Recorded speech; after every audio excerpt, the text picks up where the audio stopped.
ശ്യാമപ്രസാദ് ഉത്തമൻ വിവരങ്ങളുമായി കൊച്ചിയിൽ നിന്ന് ചേരുകയാണ്. ശ്യാം, ഇത് തീർന്നു, ഈ വിവാദങ്ങൾക്ക് പരിഹാരമായി എന്ന് വിചാരിച്ച ഒരു ഘട്ടത്തിൽ നിന്ന് വീണ്ടും കൂടുതൽ കാര്യങ്ങൾ വഷളായി പോവുകയാണോ? അതായത് വിവാദങ്ങളൊക്കെ ഒടുങ്ങിയ ഘട്ടത്തിലാണ് മന്ത്രിയുടെ ഇടപെടൽ, അതായത് വിദ്യാഭ്യാസ വകുപ്പിന്റെ ഇടപെടൽ. വിദ്യാഭ്യാസ വകുപ്പ് ഇത് സംബന്ധിച്ച് അന്വേഷണം നടത്തുകയും അന്വേഷണ അടിസ്ഥാനത്തിൽ ഇപ്പോൾ മന്ത്രി വിശദീകരണം തേടിയിരിക്കുകയാണ്. ആ വിശദീകരണത്തിന്മേലാണ് ഇപ്പോൾ സ്കൂൾ മാനേജ്മെന്റ് പറയുന്നത് അവാസ്തവമായ സത്യവിരുദ്ധമായ കാര്യങ്ങളാണ് വിദ്യാഭ്യാസ വകുപ്പ് മന്ത്രിക്ക് മുമ്പാകെ നൽകിയിരിക്കുന്നത്. അതിന്റെ അടിസ്ഥാനത്തിലാണ് നിലവിൽ ഇപ്പോൾ ഈ വിശദീകരണം തേടിയിരിക്കുന്നത്. എന്തായാലും നിലവിൽ വിദ്യാഭ്യാസ വകുപ്പിന് വിശദീകരണം നൽകിയിട്ടുണ്ട്.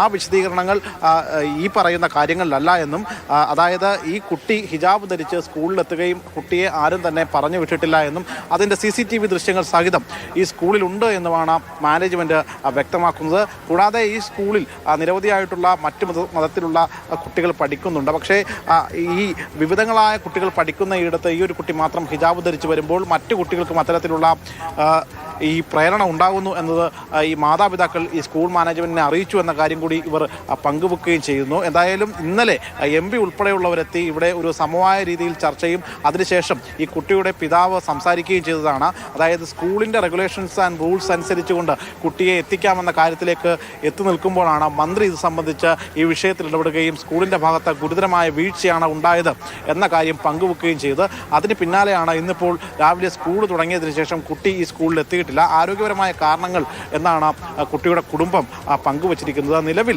ഇതുമായി ബന്ധപ്പെട്ടുകൊണ്ട് കോടതിയെ സമീപിക്കാൻ ഒരുങ്ങുകയാണ് സ്കൂൾ അധികൃതർ.